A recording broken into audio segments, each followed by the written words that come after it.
ถึงก็ว่าเป็นมะเร็งนะพี่น้องถ้าพอเฮายังรักษาทันอยู่เลยจ้ะทาง YouTube เพิ่นนั่นแหละซอยมากะหลายทางผู้ใหญ่เพิ่นก็สาธุขอบคุณทางเบาตุ้นแล้วก็ทาง YouTube ทุกคนนั่นแหละเพราะว่าคันเข้าเบาตุ้นไม่เฮามาตอนตำอินน่ะก็มีเห็นอุ้ยไป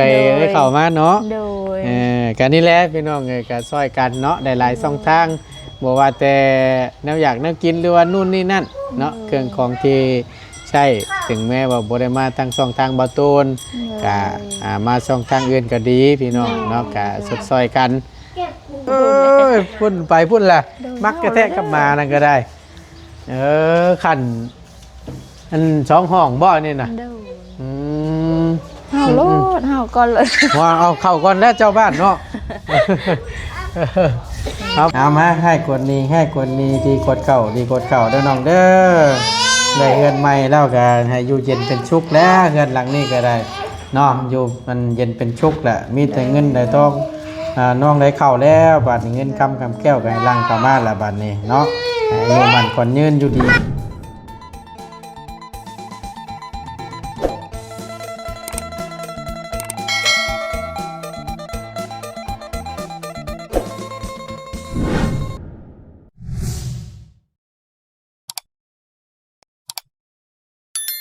ไปอึ๊บ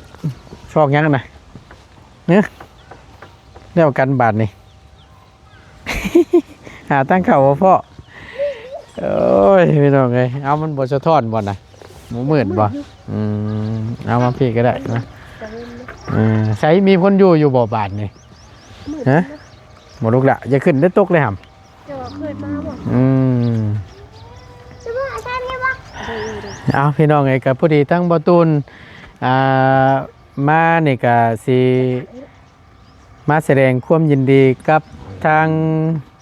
น้องดำเนาะซึ่งพี่น้องอาจจะจำได้เนาะที่ว่าแม่ห้างลูกหนึ่งลูกสองนั่นแหละพี่น้องเฮือนน้องเพิ่นกะแล้วเสร็จสิ้นเป็นที่เรียบร้อยเนาะเนี่ยเลยกับเป็นทางผู้ใหญ่ทางเบาแซนเพื่อนพี่น้องแต่ว่าทางน้องเพื่อนกะบ่ลืมนะพี่น้องเนาะกะแวะเข้าไปฮอดเทือนพุ่นแหละกะไปหาอยู่ฮอดเทือนฮอดชาติตอนนั้นประตูนอยู่เซโปนพี่น้องไงก็เลยแม่นตกได้ล่ะก็ได้บ่ได้มาร่วมงานน้ำซับเนาะเอาก่อนอื่นพี่น้องเลย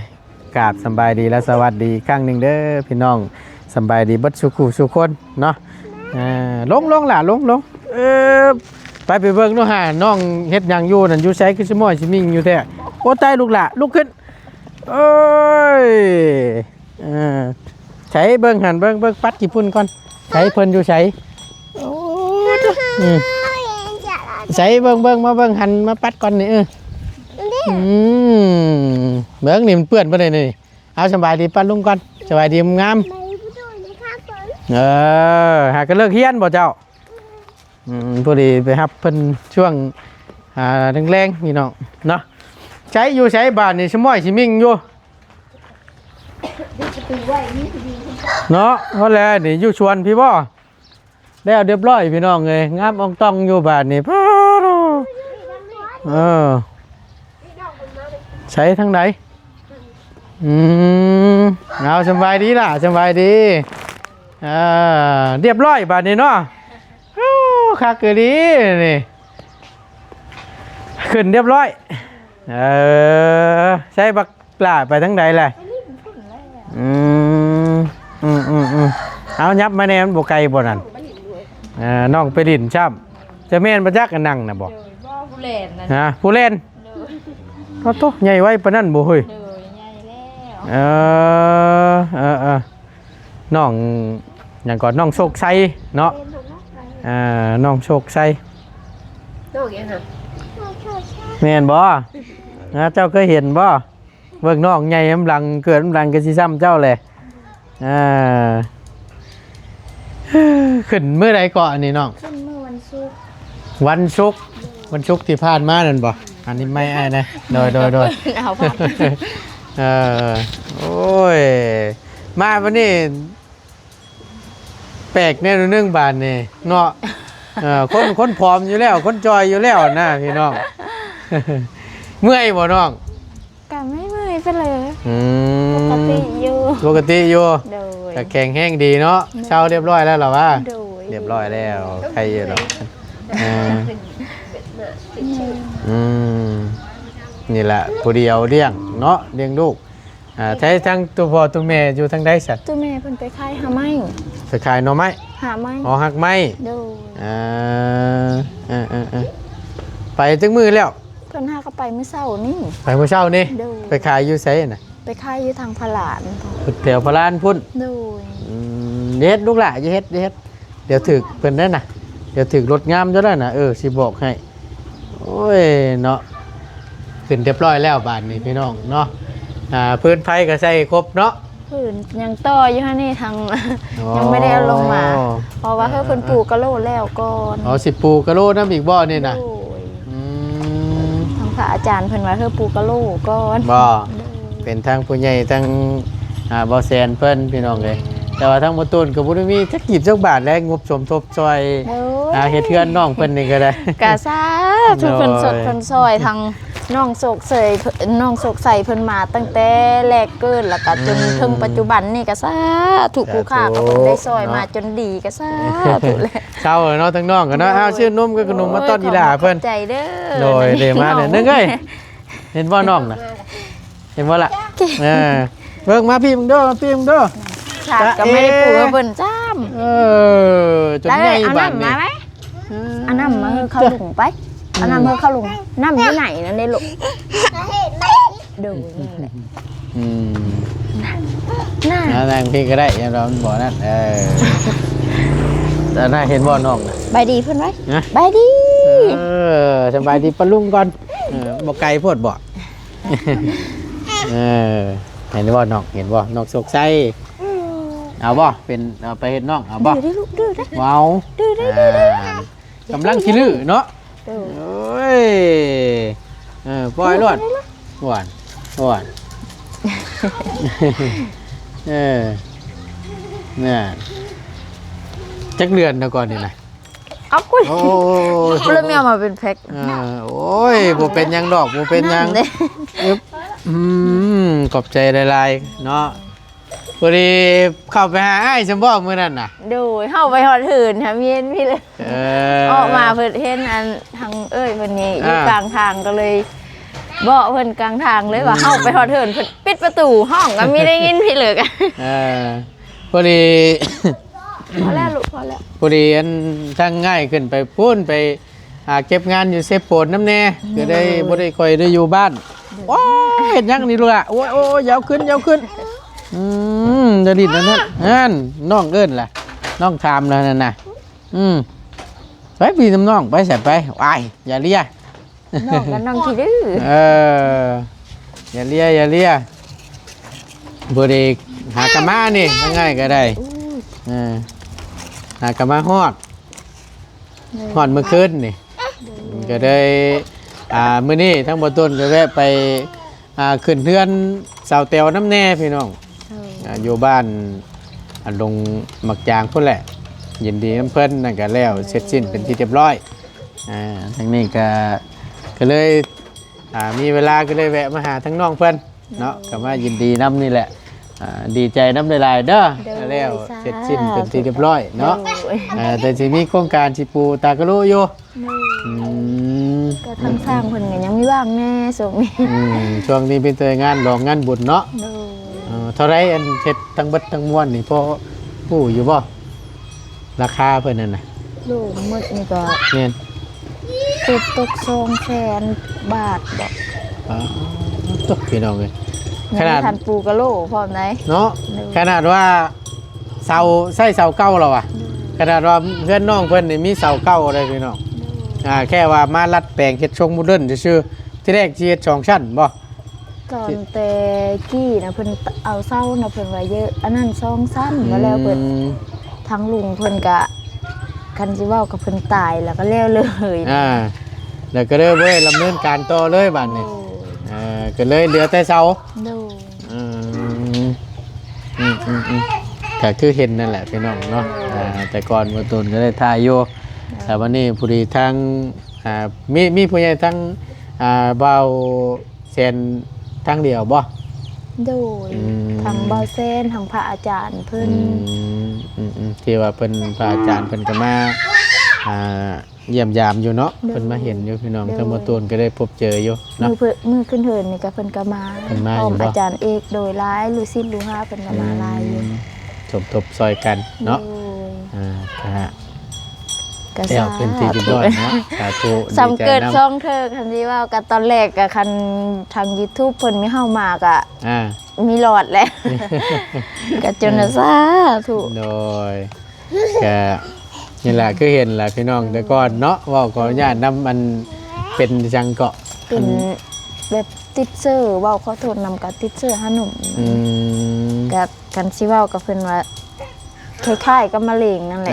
ที่ว่าเป็นมะเร็งเต้านมว่าซั่นซักคล้ายๆเนาะ โดย แต่ว่ามันก็ยังบ่ถึงก็ว่าเป็นมะเร็งนะพี่น้องถ้าหาพอเฮายังรักษาทันอยู่ โดยก็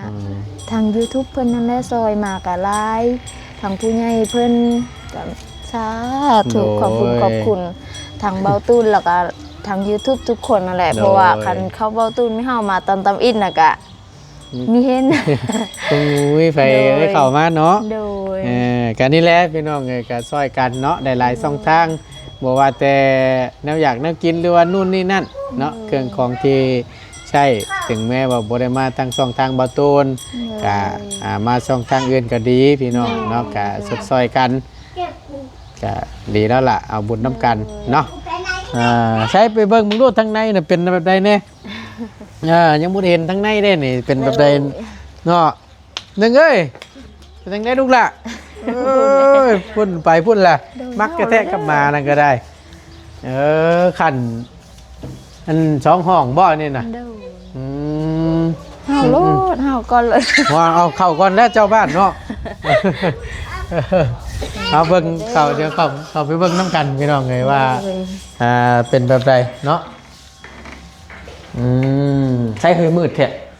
ไผ่ไม่ได้เสียบ เนาะ ไผ่ โอ้คักอันนี้ห้องนอนไผตัวนี้ ห้องพ่อ ห้องพ่อกับแม่นี่ห้องน้องนอน โดย รายการพี่น้องเลยโอ้ยบูปูก็ได้นะตากะโลนี่เนาะบูปูก็ได้นะนี่ปูชาดดินน้ำมันนี่ก็คักเลยเด้นี่ เขาหนองสกใส่เพิ่นฮักก็อ้อไปข้างเพิ่นไว้เอาพัก มาแล้วสินี่ก็เพิ่นมีงบมาทาอยู่บ่เดี๋ยวนั้น ก็คันงบเพิ่นเลิกปูกะโลกอะเพิ่นกะสิท่าคันงบนี่พอกะพอได้แต่ปูกะโลก ไปเฮียนอยู่บ่นี่ ยังไม่ไป ยังอยู่ เด้อ โอ้ยเนาะเว้าได้บ่ เว้าอ้ออยู่หากะมีแจ้งไปเลย เนาะไอ้ดูว่าเฮ้ยเนาะแล้วจ้อยเนาะทั้งเงินพอเพิ่นเงียบเลย ดู อย่าดอกผ่านไปเนาะแจ้งอยู่บ่มือกล้องเฮาเอามาบ้านนี้พอดีถ้าง่ายก็ได้มาแล้วก็สิ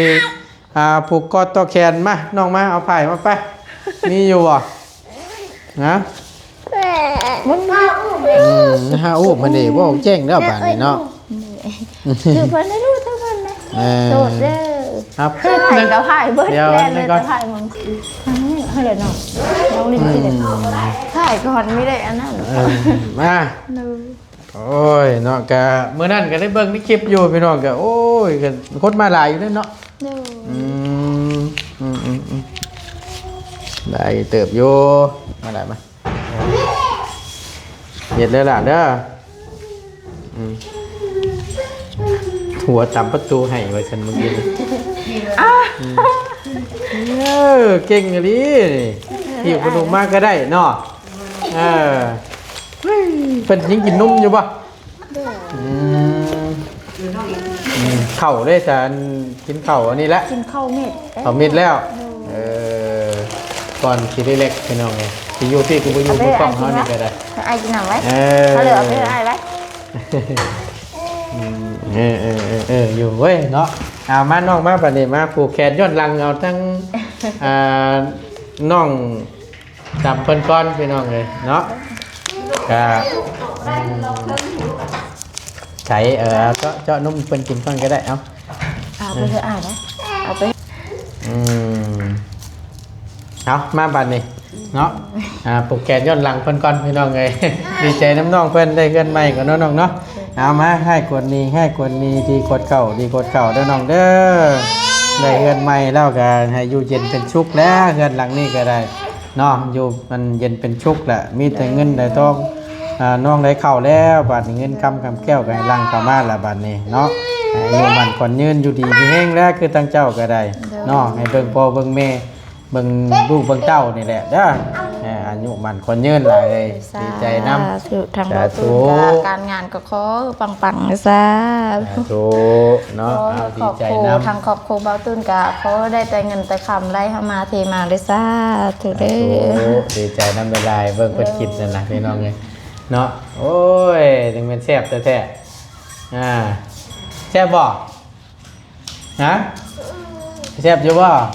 ใหญ่ไวแท้ๆพี่น้องเนาะบ่ได้พ้อกันหลายเดือนเติบแล้วจักเดือนแล้วก็ว่าเราก็ลืมแหละได้ลายเพิ่นปีปลายเลยปีเลยเนาะปีเลยเนาะโดยนี่เบอร์มาสินึงพี่น้องเลยเนาะไปแค่บันนี้ออกนอกคนแหละมันฮ้อนได้อยู่ในนี่บ่ปูก็ได้หรอกจังน้อยง่ายก็สิกลับแหละช่วงค่อยคำลงแรงพี่น้องเลยเนาะอันมาแล้วสร้างเพิ่นสิมาติดอยู่เนาะอันว่าอันตากะโลนั่นน่ะโดยติดจ้างสร้างอยู่ไสนั่นเนาะสร้างที่บ้านนี่หายังไม่ทันเว้าก็เพิ่นเลิงอยู่ในบ้านนี้โดยบัดทูเอเทิร์นนี่ก็สร้างนี่และนี่เหินเพิ่นอยู่อยู่ใกล้นี่ใครอยู่ฉันสร้างอยู่ในบ้านเฮาอยู่อันว่าอันหาสร้างได้สามารถเฮ็ดอันเฮือนทั้งกอทั้งหยังติดบงติดบานก็สร้างเพิ่นนี่นะอ๋อเพิ่นเอาส่งเท่าไรค่าส่งค่าสร้างเพิ่นโอเคอยู่บ่ย่อมเยาอยู่บ่ทางโบกทางอันนั้นนั้น56,000จ้างทีละขั้นตอนบ่นี่น่ะบ่ขั้นตอนเดียวเลยขั้นตอนเดียวเบ็ดเช็ดล้างตีนกันอยู่เฉพาะค่าสร้างนี่56,000กว้างเท่าไรขนาดเฮือนความกว้างบอก6 เมตรบอกได้ยินแต่เพิ่นว่าทางผู้ขายเองก็ไม่ฮู้นะบ่เกิน6 คูณ 8 6 คูณ 9ประมาณนี้มั้งเนาะราวๆนี่แหละเนาะขนาดเพื่อนเพิ่นใส่ยังคือไปใส่ดานสากยึดนี่คือใส่ไว้ทั้งนอกทั้งสร้างเพิ่นนะเพิ่นว่าเจ้าคนว่าเป็นเลยเพิ่นว่ามันติดกับอันนั่นบ่ทางนั้นผู้ชายเองก็ไม่หูแล้วเพิ่นเชื่อกันใส่เบิ่งเอาบ่ต้นคาเห็นได้ลายลังอยู่เชื่อทางไหนหันเอาเลยส่วนแต่ว่าอย่างไรมันงามนี่อันตัวนี้นี่มันต้องยึดไว้ทางไหนนี่เป็นเดียมทางนี้นี่ต้องยึดตัวไหนนี้สี่เหลี่ยมตัวนี้นี่แล้วก็ตัวนี้ตัวในเด้แต่เราผัดเอาฉูดออกมาข้างนอกมันกับบ่งามบันไดแน่หน่อยเนาะถ้าสูงชาซีกับบุคักแล้วสร้างของใครของมันน่ะดินี่ก็งามพี่น้องนั่งได้ดิลูกเรียบร้อยแล้วติดตากะโลทาสีใส่นี่คักละบาทนี่เนาะอ่องต้องเลยนะนี่ไปฉันบาทนี่ถ้าง่ายกลับก่อนนั่นแหละดีใจน้ำในลายพี่น้องไงเบิ่งมุมทั้งนี้น้ำเน่เนาะห้องน้ำก็โอเคเราอ่ะโดยมีบ่ล่ะเนาะโดยเบิ่งเลาะเบิ่งก่อนจังหน่อยนึงไปเอาทั้งอย่างมาให้แม่นะไว้นี่เสื้อผ้าเขาอันหลุมไว้ต่อมาทั้งพี่เคลื่อนครัวได้สาเคลื่อนครัวนี่แม่นเอาอันตัวเก่าบ่บ่สบายดีนะตัวเด้อสบายดีเด้อตัวนี้จะเป็นรังเก้านี่เนาะคนจะโตแล้วก็โตคนโตแล้วก็แล้วโดย ไม่ได้ก็เพิ่นอยู่เพิ่น แม่นแม่นปกติแหละเนาะนี่เป็นเงินครัวตัวเก่านี่ก็ได้ เป็นเฮ็ดให้กันนี่ สาธุเนาะ อืม แม่นบุญละ อืม เอ้าเกิดดีอกดีใจน้ำในลายอ้อมมาทั้งพี่ดีแต่ว่ามีเลินมีหยังนั่นแหล้วพี่น้องเลยเนาะช่วงหนึ่งแรงค่อยขับลงแรงได้ขายอยู่อะพักนี่ขายอยู่ฉันก็ว่านั่นนะหวดหยอกกระเบื้อยเพื่อนนั่นนะเฮ้ยเนาะแม่นไปแล้วเบิ่งมุดครบเลยมุดจิครบเจ้าหนน่ะจะแม่นเนาะได้แนวผู้ใดอันนั้นน่ะเนี่ยพ่อหรือเนี่ยแม่ ปลูกผักปลูกหญ้าน้ำแน่ดีแล้วเดิมกินตะกะคายเนาะมายังเอามาให้ไผนี่เอามาให้อ้ายโอ้ยมาเอาไปนึงเอ้ยเพิ่นเอาให้ละบัดนี้มาเอาแม่โต